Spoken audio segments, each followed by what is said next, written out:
Hello, ഇത് നീറ്റിന് prepare ചെയ്യുന്നവർക്ക് വേണ്ടിയിട്ടുള്ളതാണ് ഈ വീഡിയോ. അപ്പോൾ ആദ്യമായിട്ട് നീറ്റ് നമ്മൾ രജിസ്റ്റർ ചെയ്ത് നോക്കാം. എന്നിട്ട് ആപ്പാർ ഐ ഡിനെ പറ്റിയിട്ട് പറഞ്ഞുതരാം. അപ്പോൾ ഇതിന് ന്യൂ രജിസ്ട്രേഷൻ കൊടുത്തിട്ട് ന്യൂ രജിസ്ട്രേഷൻ ക്ലിക്ക് ചെയ്യാം. താഴെ പോയിട്ട് ഐ അഗ്രി എന്നുള്ള ഓപ്ഷൻ കൊടുത്തിട്ട് ക്ലിക്ക് ചെയ്ത് കൊടുക്കുക. അതിനുശേഷം നമ്മളെ ഡീറ്റെയിൽസ് ഫില്ല് ചെയ്യണം. അതിൽ കാൻഡിഡേറ്റിൻ്റെ പേര്, അച്ഛൻ്റെ പേര്, അമ്മയുടെ പേര്, ഡേറ്റ് ഓഫ് ബർത്ത്, ജെൻഡർ, അതുപോലെ അഡ്രസ്സ് എല്ലാം കൃത്യമായിട്ട് കൊടുക്കുക. പിന്നെ ഒരു ഇമെയിൽ ഐ ഡി, അതിലേക്ക് OTP വരുന്ന ആവശ്യത്തിനുള്ളതാണ്. അതുകൊണ്ട് വാലിഡ് ആയിട്ടുള്ള ആക്റ്റീവ് ആയിട്ടുള്ള ഇമെയിൽ ഐ ഡിയാണ് കൊടുക്കേണ്ടത്. പിന്നെ മൊബൈൽ നമ്പർ കൊടുക്കുക. പെർമനൻറ്റും പ്രസൻറ്റും സെയിം ആണെങ്കിൽ ടിക്ക് കൊടുക്കുക. ഒരു പാസ്വേഡ് സെറ്റ് ചെയ്യാം. ഒരു സെക്യൂരിറ്റി ക്വസ്റ്റ്യന് അതിലേതെങ്കിലും ഒന്ന് ചൂസ് ചെയ്തിട്ട് അതിന് ഉത്തരം കൊടുക്കുക. ക്യാപ്ച അടിച്ച് കഴിഞ്ഞിട്ട് സബ്മിറ്റ് ചെയ്യേണ്ടതാണ്. അപ്പോൾ ഇതിന് വേണ്ടത് പ്രത്യേകമായിട്ട് ഈ വർഷം മുതൽ NCL സർട്ടിഫിക്കറ്റ് നിർബന്ധമാണ്. അതുപോലെ തന്നെ ആപ്പാർ ഐ ഡി അതും നിർബന്ധമാണ്. ഈ വർഷത്തെ പുതിയ അപ്ഡേറ്റ് ആണ്. അപ്പോൾ അത് എങ്ങനെ ക്രിയേറ്റ് ചെയ്യാമെന്നാണ് ഞാൻ ഇതിൽ പറയുന്നത്. ഇതിൽ സബ്മിറ്റ് ചെയ്ത് കഴിഞ്ഞിട്ടുണ്ടെങ്കിൽ ഇതുപോലെ ഡീറ്റെയിൽസ് എല്ലാം നിങ്ങളൊരു ആപ്ലിക്കേഷൻ നമ്പർ മെയിലിൽ വരും. പിന്നെ ആ ആപ്ലിക്കേഷൻ നമ്പറും പാസ്വേഡും വെച്ച് ലോഗിൻ ചെയ്തിട്ട് ഇങ്ങനെ ഒരു ഓപ്ഷൻ വരുമ്പോൾ ഇവിടെയാണ് ഈ NCL ചോദിക്കുന്നത്. NCL ഇതിൽ ഇഷ്യൂ ചെയ്ത ഡേറ്റും ഇഷ്യൂ ചെയ്ത അതോറിറ്റി, ഇഷ്യൂ ചെയ്ത ഡേറ്റ്, പിന്നെ അങ്ങനത്തെ കാര്യങ്ങളൊക്കെ ഇതിൽ ചോദിക്കുന്നുണ്ട്. അതുകൊണ്ട് ഇപ്രാവശ്യം മുതൽ നമുക്ക് സർട്ടിഫിക്കറ്റ് ആയിട്ട് തന്നെ വരും. ഏകദേശം 10ഓളം സ്റ്റെപ്പാണ് ഇതിലുള്ളത്. നീറ്റ് ആപ്ലിക്കേഷൻ ചെയ്യുന്നതിന് 10 സ്റ്റെപ്പുണ്ട്. ഇതെല്ലാം ഫില്ല് ചെയ്യേണ്ടതാണ്. അപ്പോൾ ഇതിലും കാര്യമായിട്ട് വരുന്നത് ആപ്പാർ ഐ ഡിയാണ്. അതെങ്ങനെ ചെയ്യാമെന്നാണ് നമ്മൾ നോക്കുന്നത്. അപ്പോൾ ആദ്യമായിട്ട് നമ്മൾ ഗൂഗിളിൽ ഒരു പുതിയ ടാബ് ഓപ്പൺ ചെയ്തതിന് ശേഷം ആപ്പാർ ഐ ഡി എന്ന് സെർച്ച് ചെയ്യുക. അപ്പോൾ ഇതെന്താണെന്നുള്ളത് ആദ്യം നമ്മൾ മനസ്സിലാക്കണം. ആപ്പാർ ഐ ഡി എന്താണെന്നുള്ളത്. ആപ്പാർ ഐ ഡിയിൽ one nation one student I D, ഇതൊരു സ്റ്റുഡൻസിന് വേണ്ടിയിട്ടുള്ള ഒരു ID കാർഡാണ്. ഇത് നീറ്റിന് മാത്രമല്ല, നമ്മൾ ഡിസ്റ്റൻസ് ആയിട്ട് എന്തെങ്കിലും PG UG ചെയ്യുന്നുണ്ടെങ്കിൽ അല്ലെങ്കിൽ വേറെ ഏതെങ്കിലും കോഴ്സുകൾ ചെയ്യുന്നുണ്ടെങ്കിലൊക്കെ ഈ കാർഡ് നിർബന്ധമാണ്.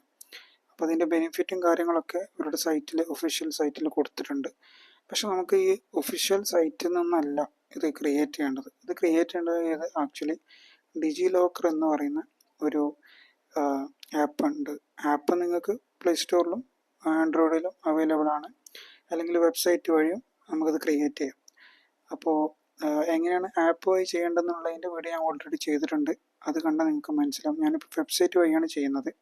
അപ്പോൾ ആദ്യമായിട്ട് നമ്മളിതുപോലെ ഡിജി ലോക്കർ എന്ന് സെർച്ച് ചെയ്യാം.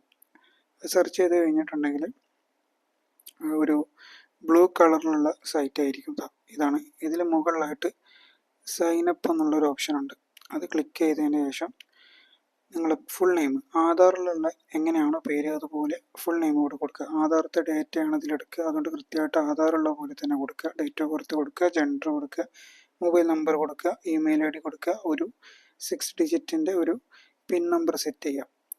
ഇത്രയും കാര്യം ചെയ്ത് കഴിഞ്ഞിട്ടുണ്ടെങ്കിൽ നിങ്ങൾക്ക് OTP വരും. അത് വെരിഫൈ ചെയ്യാം. എനിക്കിവിടെ ഓൾറെഡി ഉണ്ട്, അതുകൊണ്ട് ഞാൻ സൈനപ്പ് ചെയ്യാണ്.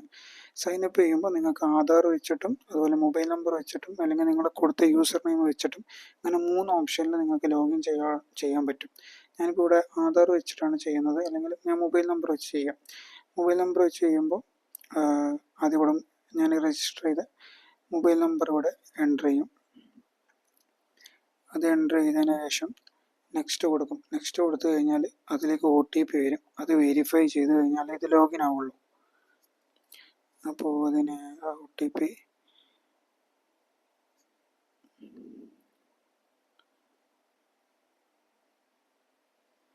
OTP എൻ്റർ ചെയ്തു, സൈൻ ഇൻ കൊടുത്തു. സൈൻ ഇൻ കൊടുത്ത് കഴിഞ്ഞാൽ ഇതുപോലെ വീണ്ടും OTP വെരിഫൈ ആയിട്ടില്ല. OTP എൻ്റർ ചെയ്തു, സബ്മിറ്റ് ചെയ്തു. സബ്മിറ്റ് ചെയ്ത് കഴിഞ്ഞാൽ ഇതൊക്കെ ഞാൻ ഓൾറെഡി ചെയ്ത സർട്ടിഫിക്കറ്റാണ്. ഇത് ഡിജി ലോക്കർ ആക്ച്വലി എന്ന് പറയുന്ന ഒരു നമ്മുടെ ID കാർഡെല്ലാം നമുക്ക് ഡിജിറ്റലി സൂക്ഷിക്കാൻ വേണ്ടിയിട്ടാണ്. അപ്പോൾ ഇതിൽ സെർച്ചിൽ പോയിട്ട് അക്കാഡമിക് എന്ന് സെർച്ച് ചെയ്തിട്ടുണ്ടെങ്കിൽ ഇതുപോലൊരു ഓപ്ഷൻ കാണാം. അക്കാഡമിക് ബാങ്ക് ഓഫ് ക്രെഡിറ്റ് എന്ന് പറഞ്ഞിട്ട്, അതാണ് ഈ ABC IDയുടെ ഫുൾ ഫോമാണ്. അത് അക്കാഡമിക് ബാങ്ക് ഓഫ് ക്രെഡിറ്റ്, അതാണ് APAAR I D. APAAR I D click ചെയ്തിട്ടുണ്ടെങ്കിൽ നിങ്ങളുടെ പേര്, ഡേറ്റ് ഓഫ് ബർത്ത്, അതുപോലെ ജെൻഡർ, മൊബൈൽ നമ്പർ, ID, നിങ്ങൾക്ക് അത് നണ്ണ് കൊടുത്താൽ മതി. അവിടെ നിങ്ങൾ ആദ്യമായിട്ട് ചെയ്യുകയാണെങ്കിൽ നണ്ണ് കൊടുക്കുക, അല്ലെങ്കിൽ ന്യൂ എൻറോൾമെൻ്റ് എന്നോ നണ്ണെന്നുള്ള ഓപ്ഷൻ കൊടുത്തിട്ട് അഗ്രി കൊടുത്തിട്ടുണ്ടെങ്കിൽ സബ്മിറ്റ് ചെയ്ത് കഴിഞ്ഞാൽ അതൊരു 5 മിനിറ്റ് വെയിറ്റ് ചെയ്താൽ ഇതുപോലെ ഇഷ്യൂഡ് ഡോക്യുമെൻ്റ് എന്ന് പറയുന്ന ഓപ്ഷനിൽ കയറി കഴിഞ്ഞാൽ നിങ്ങൾക്ക് അവിടെ കാണാം. അതിൽ ക്ലിക്ക് ചെയ്തിട്ടുണ്ടെങ്കിൽ അതിൻ്റെ PDF ഡൗൺലോഡ് ചെയ്യാം.